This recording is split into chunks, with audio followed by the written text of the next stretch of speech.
Hey guys, welcome back to Music Talk with John. Today I'll continue going through my record collection, beginning with Beck. I hope you enjoyed the last two episodes where I discussed the Beatles. If you haven't seen those, definitely take a look back and tell me what you think. I definitely had a good time with that one. Today I will also be going through and giving you an update on the $5 box of records that I purchased from a garage sale a little while back. I'll let you know what I decided to keep, what the album sounded like, and what I'm gonna go ahead and part ways with at this time. So anyways, if you haven't yet, hit that subscribe button, like it, and hit the notification. And definitely at the end of the episode, leave me some comments so we can discuss today's episode and anything else you would like to talk about concerning music. All right, so let's go.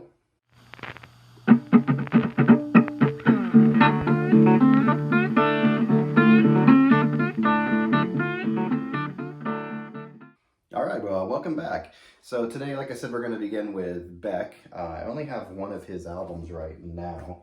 I'm finding it difficult to get a hold of Beck albums, and from a couple of videos that I've watched recently on YouTube, it sounds like he doesn't really put a lot out, or doesn't make them very available. I'm not sure what's going on there, but hopefully he'll be doing some reissues. There's a couple albums, definitely Mellow Gold, that I would like to have on vinyl.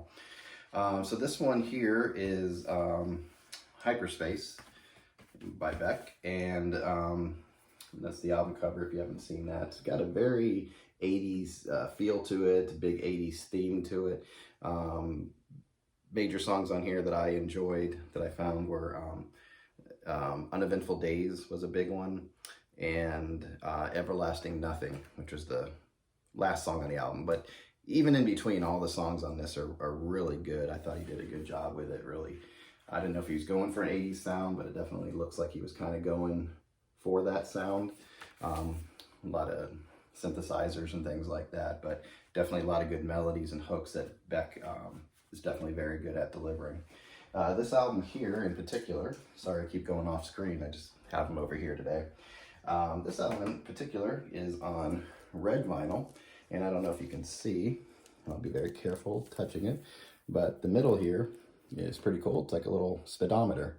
So this album, I played it recently, sounds really good. So it's definitely one of my favorites.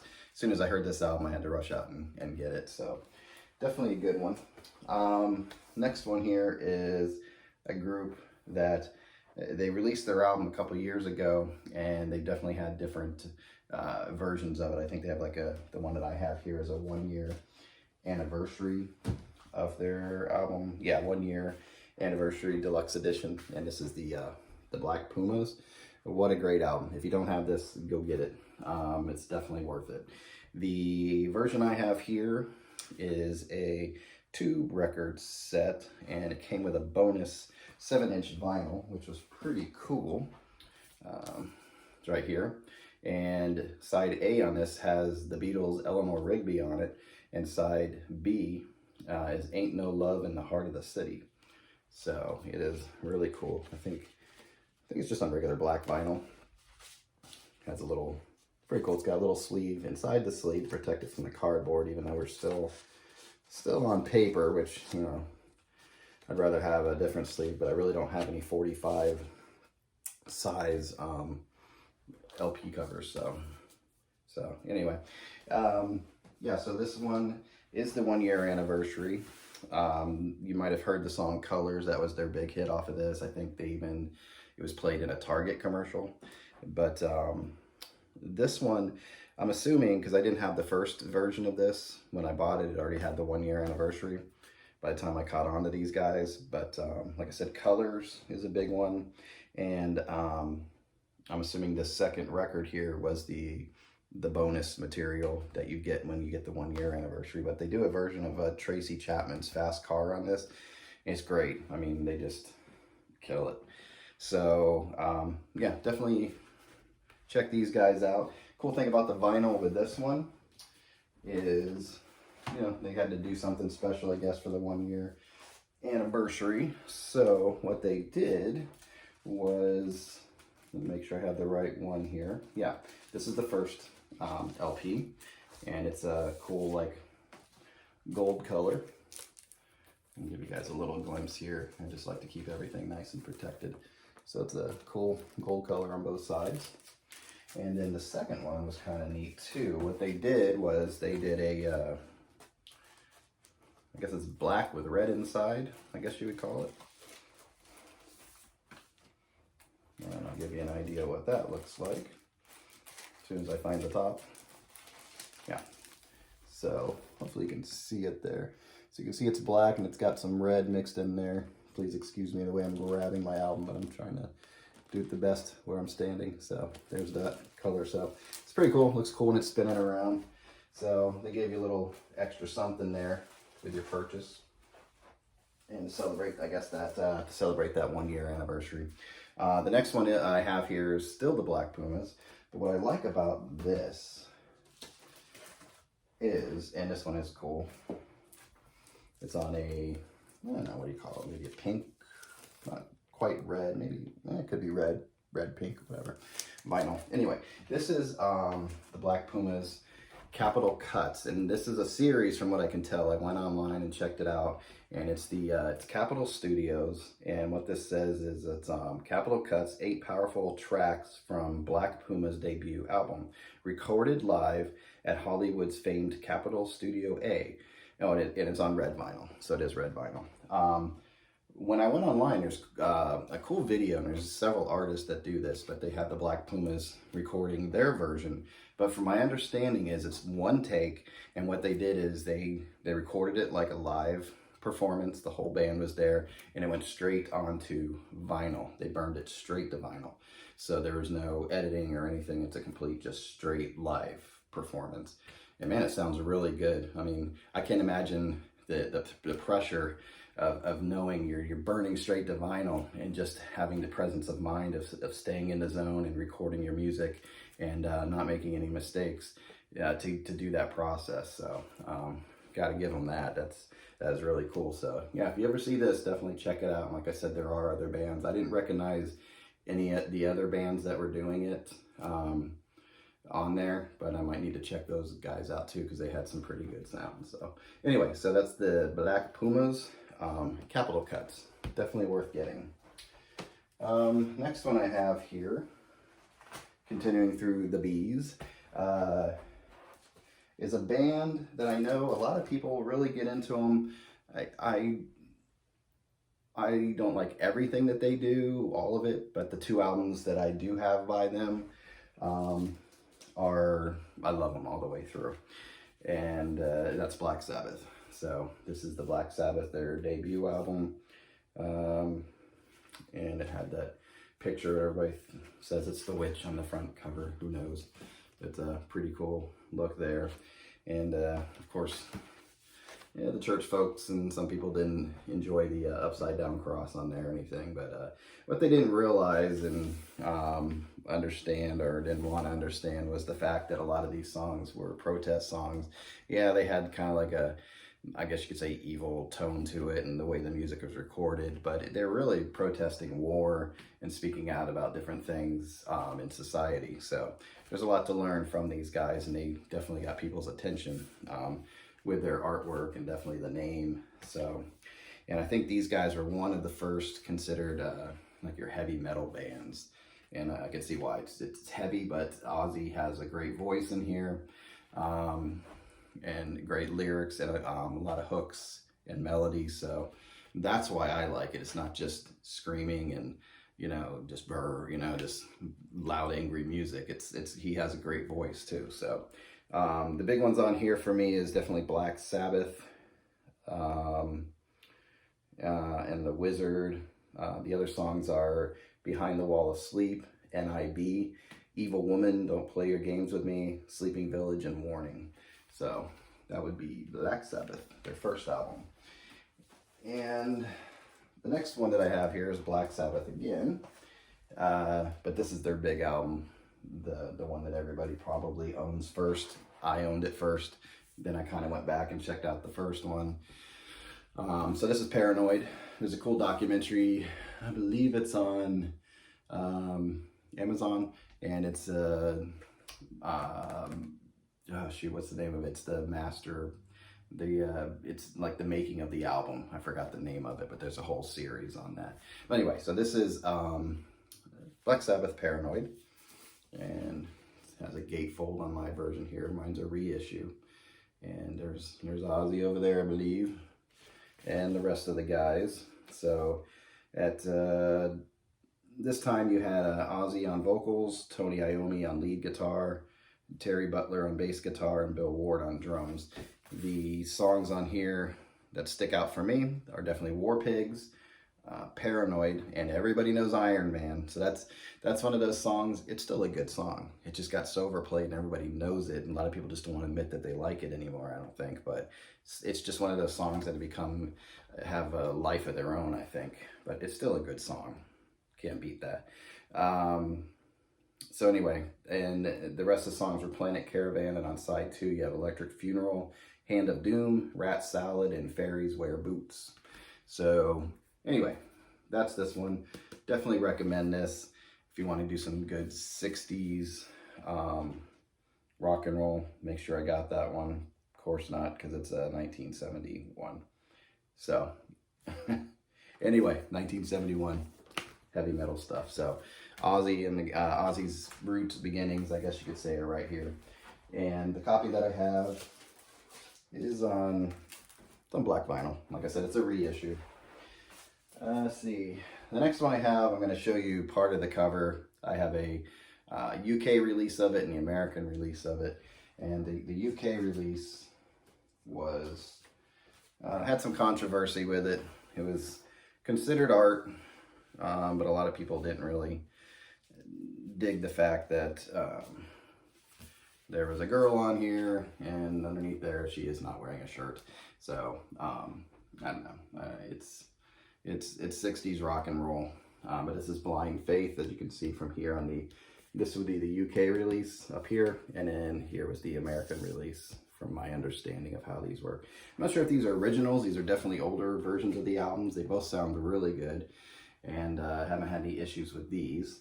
But this was a sort of a super group, and I guess these guys formed. I don't know if there was some downtime in between or why these guys got together.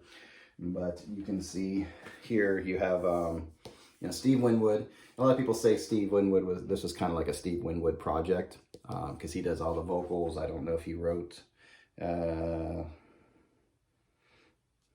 Yeah, he had a fair share of the songs that were written on here.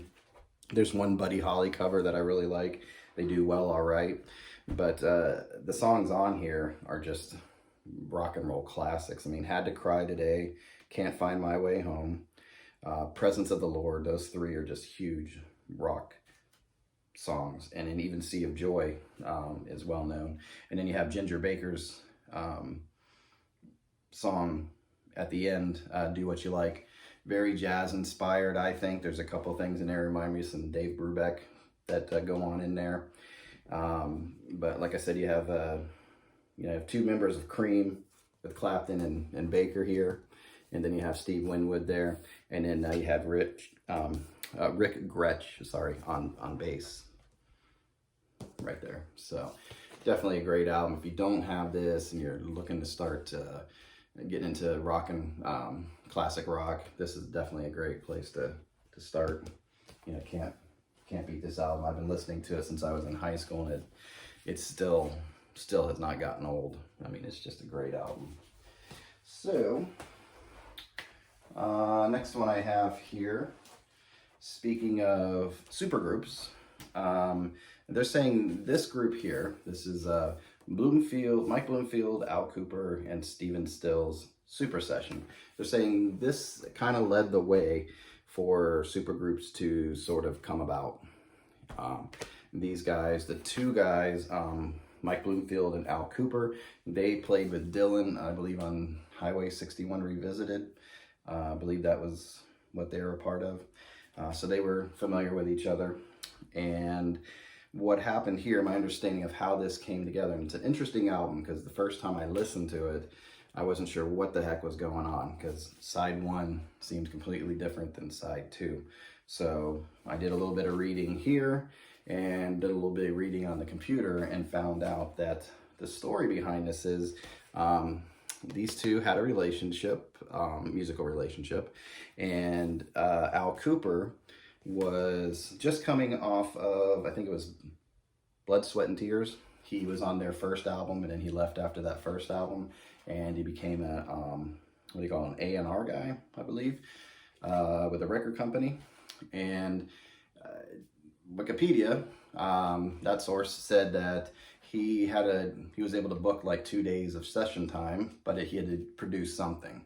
So he was given that time. So he called up his old friend here, Mike Bloomfield, and they recorded the first side of the album in 1 day. And it was mostly like blues, like rock blues, but it was definitely a blues influenced side.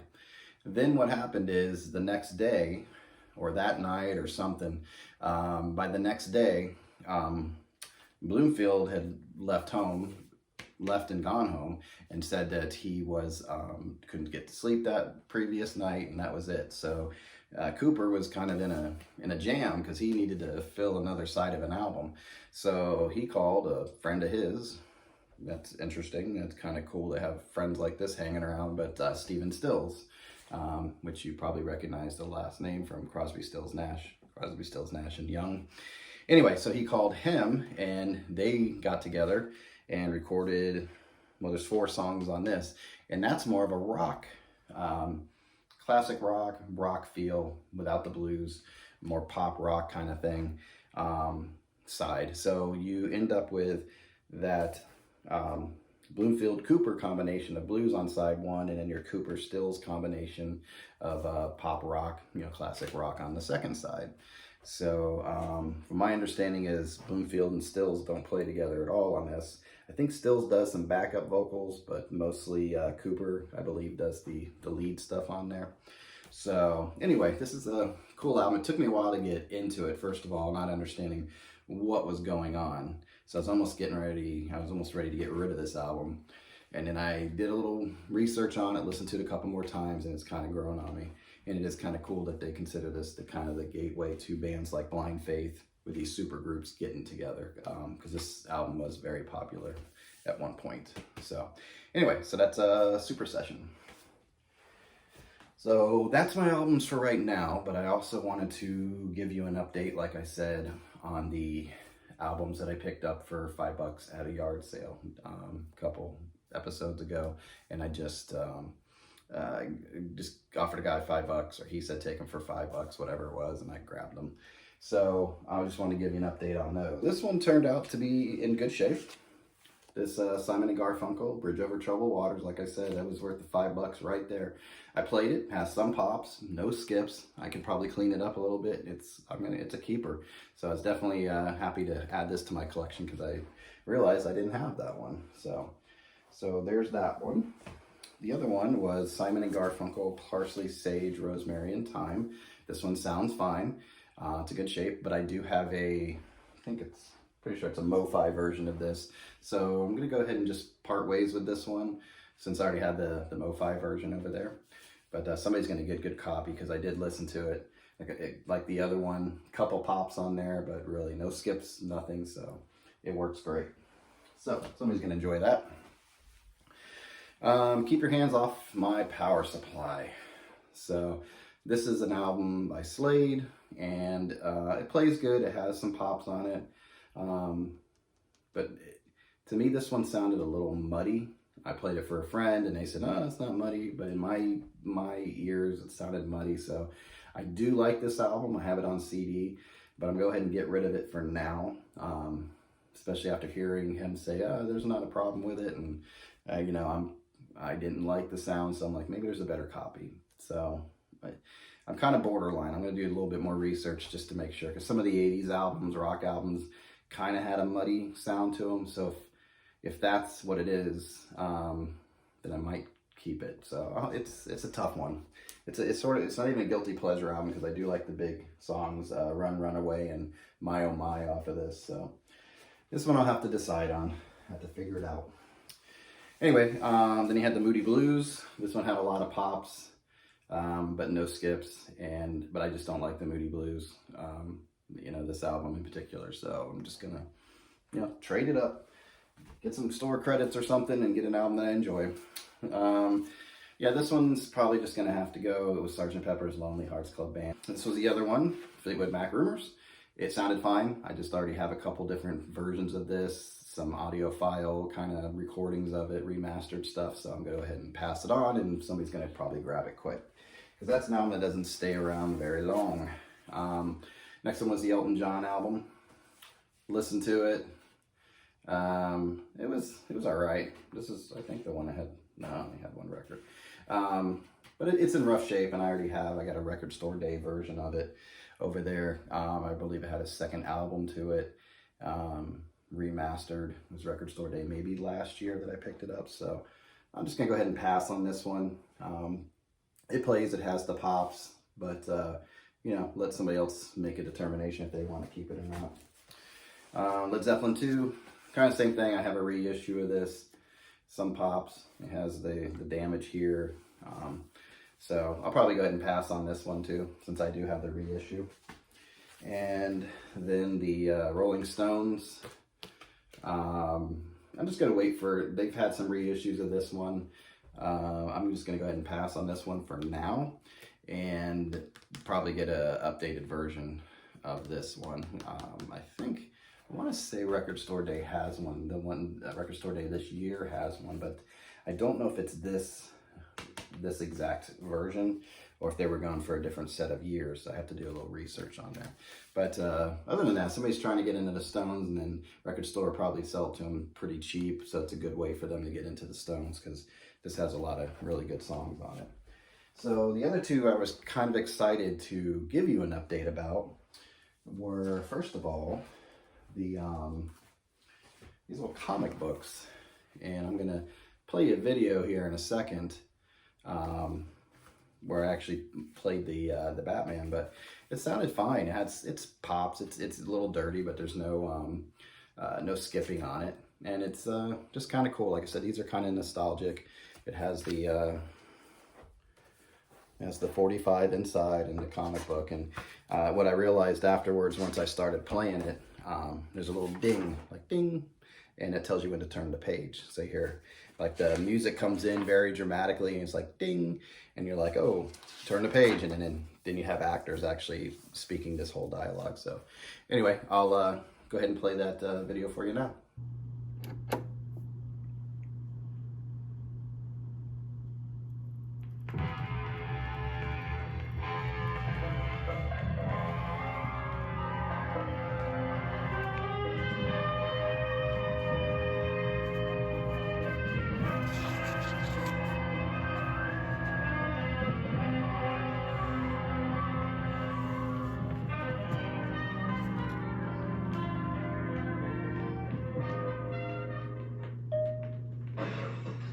Watch out, Commissioner Gordon. Are you hurt? I'm all right, Inspector Mulligan. Someone just threw a rock through the window. Sorry about that, Commissioner. You know how it is with these vandals today. Well, that, Mulligan, was no ordinary vandal. Will you please hand me the note that was tied to the rock? Oh, here you are, Commissioner. Listen to this, Mulligan. I'll read it to you. It says, Batman and Robin, I have escaped from Arkham Asylum, and revenge will be sweet. Free once again to pursue my dishonorable profession. If you try to play your hand against mine, you will find the Joker is wild. Signed, the Joker. Oh, that is bad news, Commissioner. I'll put out a 306 and alert the entire Gotham City Police Force. The Joker must be apprehended and incarcerated. Who knows what dastardly crime he might perpetrate next? Very good, Mulligan. A 306 will be your first move. Now, hand me the hotline phone. Batman and Robin must be informed of this dire emergency that threatens Gotham City. Hello, Commissioner Gordon. Batman here. Yes. The Joker escaped? Oh. Nothing we can do right now, Commissioner. But knowing how the Joker operates, he'll be contacting you very shortly. I'll be waiting near the hotline to hear from you as to further developments. Goodbye, sir. So I hope you enjoyed that. It was kind of cool, right? So anyway, these guys are keepers. Definitely going to keep those around, just for talking pieces. You know, I don't know if you ever had those, but those were kind of cool. Anyway, so the last one I wanted to bring up was this one, that Beatles Rubber Soul. And it was the crazy one. Got it protected now. This was the one where it was not even close to even being connected anymore. I could hang it on the wall and have your front and back side just going like that. Oop, whatever. So anyway, but I did play the album because I told you in that episode, the album looked really clean, like really clean. So I played it and it was really clean. I could not believe it. Being in that shape, there was no sleeve for it to go into. It was just stuck in that cardboard that was not even protected. And I'm thinking, oh, there's gonna be pops and all kinds of craziness. Nope, it was clean. Both sides sounded really good. So this is kind of like my little miracle record. I haven't looked to see if it's exactly an original, probably, this is on Capitol, so it would be an American release. But I haven't checked to see if it's an original, you know, how early the pressing is, but it's definitely an older version. So I'm gonna keep it around. I just put it in a little sleeve like this, protect it that way, and that's it. So anyway, that's all I have for you guys today. I hope you enjoyed the episode. And if you have any comments for me, definitely leave those down there in that little comment section. And if you could, go ahead and hit that subscribe button. Like the episode if you liked it. You liked it, right? Yeah. So anyway, and hit the notification. So once you subscribe, you'll get notifications when I have new videos. So you guys take care out there, and I'll see you next time. Bye.